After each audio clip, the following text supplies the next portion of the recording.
WrestleMania 39 is the best WrestleMania since when? That's the question I've been asking myself in the few days to a week since WrestleMania 39 nights 1 and 2 aired. And now that WrestleMania, the dust has settled, we can look back and reflect, and it's still, WrestleMania season-ish, I guess. I'm thinking now would be a great time to do this video. So essentially what I'm going to do, I'm going to go through each WrestleMania from 38 to 37 to 36. I'm going to go back in that order. I'm going to keep going back until I find a WrestleMania which I can say definitively WrestleMania 39 is not better than. So you'll see how I'm going to do this. I'm going to get a comparison going. So we'll kick it off. We'll get this underway. Let's compare WrestleMania 39 and WrestleMania 38. Initially, my initial reaction is there is no comparison. I don't remember WrestleMania 38 particularly fondly. This said, 38 did give us some pretty big positives. The Cody Rhodes return and match with Seth Rollins was excellent.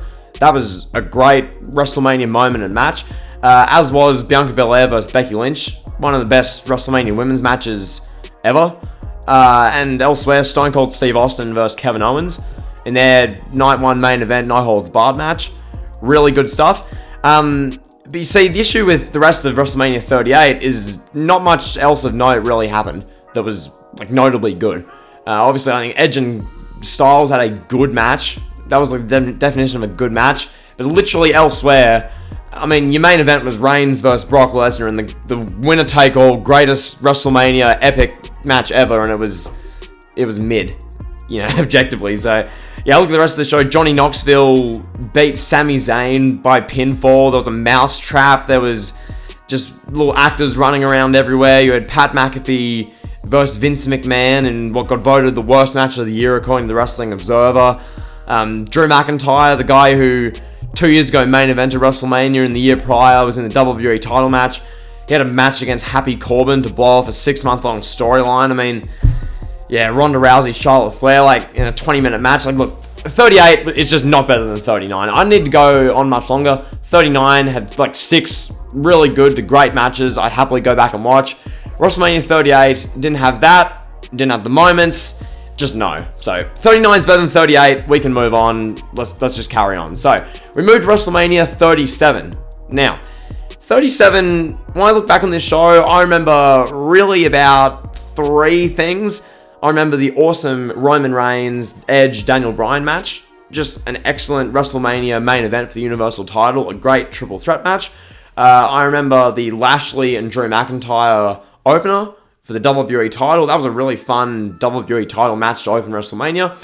And I remember Belair and Sasha Banks, fairly fondly. I know there was quite the debate back then about what should main event, but yeah, that was good. Elsewhere though, night 2 was not good. You had Alexa Bliss with a black goo gunk tiara spraying crap everywhere. The Fiend saw this, literally collapsed in the ring and lost to 1 RKO. That happened. What else even was there? There was a Nigerian drum fight where you had Apollo Crews defeat Big E. Commander Aziz was involved. Okay, there was a steel cage match with Braun Strowman and Shane McMahon where the storyline was Shane McMahon reading Braun Strowman's 5th grade report card. Cool. There was a tag team turmoil women's match where Mandy Rose slipped on the stage. Just a lot of not much. Night 2 was flat outside of the main event. Night 1 was, once again, pretty good on the whole, but it just doesn't compare to WrestleMania 39. WrestleMania 39 across the 2 nights was just a really well done event. Moments everywhere, stage, the 80,000 in attendance both nights. About, once again, 5 really good to great matches that you'd want to go back and watch. It was just all around a more fun, great WrestleMania. So, yeah, 39 clears 37. Let's move. WrestleMania 36. This one, COVID Mania. I don't have many fond memories from this one either. This was the first WrestleMania I was kind of covering on this channel. And yeah, maybe if this was one night in front of the 80,000 fans that were going to get in Tampa Bay, it would have been one of the great WrestleManias. We'll never know. But what we did get, the Boneyard match with Undertaker and AJ, was the best thing on the show, the best thing on the event. That was just a great send-off for the Undertaker. So there was that, but elsewhere, the Firefly Funhouse match, I was entertained by. I liked it, personally. I enjoyed Edge versus Randy Orton for the 37-minute last man standing empty arena match it was. I like that, personally. And yeah, Drew McIntyre having his moment without fans by beating Brock, it felt sort of flat. It felt like, obviously, it should have been so much more. And then, yeah, elsewhere, it was just, once again, a lot of not much. When you open at a WrestleMania is a 15-minute women's tag title match with no fans in the Performance Center, where you've got Alexa Bliss, Nikki Cross, Asuka, and Kairi Sane literally howling, shouting, and moaning to try and make as much noise as possible to make up for the lack of fans. It's just not great, is it? I mean, Elias and King Corbin had a WrestleMania match here. Becky Lynch beat Shayna Baszler in a flat match. Like, I mean, Owens jumped off the WrestleMania set, and Braun Strowman beat Goldberg in the Universal title match. Like, a lot of not much here. Shout out to WWE for doing WrestleMania this year, but this is just in no way better than WrestleMania 39. You can not even make the argument that that's better than WrestleMania 39. So, there's that one. We'll move on to 35. 35, what was this one? Oh yeah, the 8-hour WrestleMania. Nah. Yeah. Most of us will remember WrestleMania 35, and most of us probably won't remember it for the fondest of reasons. To me, this show went about, overall, 2.5 hours too long. Why did the kickoff need to be 4 matches? Why? Why did the main show need to go until 12:30 a.m.? Literally, this was the first 2-night WrestleMania. This went over midnight. By the time the main eventers came out and made their entrance, it was like 12:10. It was like 12:15 a.m. the next day for Becky Lynch, Ronda Rousey, and Charlotte Flair. You know, it's just, I don't know. This WrestleMania 35, they could have shaved off quite literally about 5 or 6 matches. I'd say 4 to 5 matches from the main show. You cut about an hour and a half off this event, and it gets remembered so much more fondly. But instead, I mean, what did we get? We got Kofi Mania, that was good. Styles and Randy Orton was a good match. Reigns and McIntyre was just there. Triple H and Batista was good. I mean, what? Baron Corbin retired Kurt Angle. Oh my god. Yeah, no. This is in no way better than 39 either. This was just, like, looking at this card, I have to literally scroll down on Wikipedia to try and get from the start of the kickoff to the end of the main event. That's how long this singular night show went for. So, yeah, no. 35 was not better than WrestleMania 39. We move. WrestleMania 34. What was the... Oh, Lord. Yeah, this was the Brock and Reigns one. No. This was not better than WrestleMania 39 either. Look. I'll phrase it this way.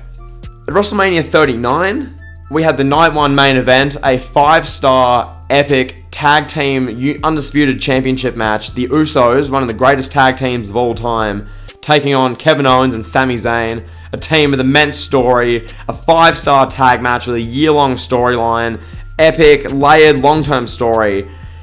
Compare that to WrestleMania 34, where we had Braun Strowman team with John Cone, the referee, John Cone's 8-year-old son Nicholas, to defeat the reigning tag team champions of The Bar, Cesaro and Sheamus, in a 4-minute match.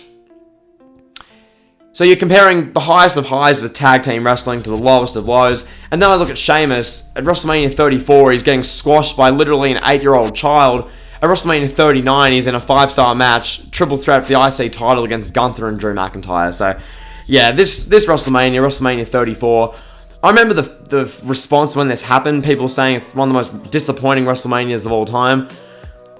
Probably, I think this is one of the worst WrestleManias of the modern era. Main event was just not good at all. It was a weird ending. It was a not great match.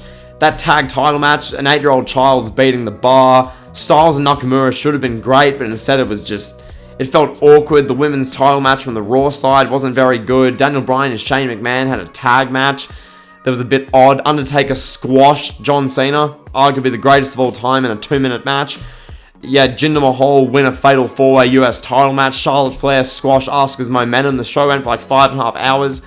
Like, just all up, not a good WrestleMania 34. So, yeah, 39 is not worse than that. And then we move to 33. 33 did have more positives across the night. Seth Rollins versus Triple H was a really good unsanctioned match.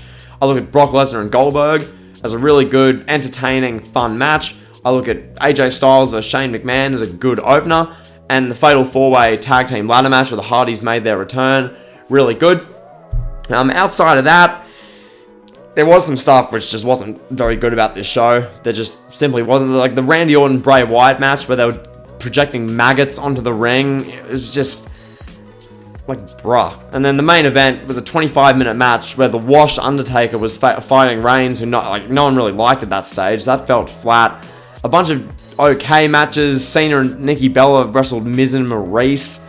You had Dean Ambrose, the IC title, and the kickoff. Like, 33 was a good WrestleMania. I just think 39 clears it. 39, more great matches, more moments. The stages are arguably as good as each other. But just generally, I think 39 clears 33. So, there's that.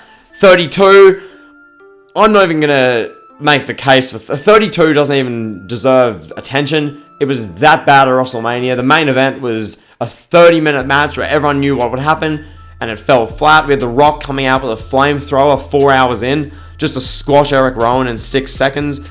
You had Zack Ryder win the IC title in a ladder match. Brock Lesnar had an uncomfortable, no-holds-barred street fight against Dean Ambrose. We can tell he didn't want to be there, and Dean Ambrose wasn't happy with the match either. The League of Nations got beaten up by a bunch of legends. It was a weird WrestleMania. The Undertaker and Shane McMahon had a 30-minute Hell in a Cell match. Baron Corbin won the Battle Royal. Like, yeah, no. 39 was not worse than that. Then we move, WrestleMania 31. Look, in my opinion, WrestleMania 39 was a better WrestleMania than WrestleMania 31. I personally don't rate WrestleMania 31 as highly as a lot of people. I look at this show and don't view one match outside of the main event that I'd want to go back and watch. Okay, the main event was a really good to great match. I think it gets overrated a little bit as well. I think it was a really good, entertaining match, but just because Seth Rollins cashed in at the end, that's why everyone looks back on it in a fond light. So yeah, the main event was great. Elsewhere, Undertaker and Bray Wyatt was fine. It wasn't bad. It wasn't overly great. Cena vs. Rusev was good. It was a fine match. So was AJ Lee and Paige vs. the Bellas. It was a fine match. Triple H and Sting was, good for the first bit. Then there was a bit of nostalgia at the end with the NWO and DX. Same thing, Orton and Rollins. It was a good match, and the opening match was a good match. It was just a consistent, solid, good WrestleMania. So there was that. But in my opinion, when I look at WrestleMania 39 comparatively, I see far more great. And WrestleMania 39 didn't really have many low points. Shane McMahon snapping his knee and the Ronda Rousey Shayna Baszler match were probably your only real kind of lower points. But elsewhere, Reigns versus Cody Rhodes in an excellent main event, big time WWE Undisputed title match. Edge and Finn Balor had a pretty damn good Hell in a Cell match.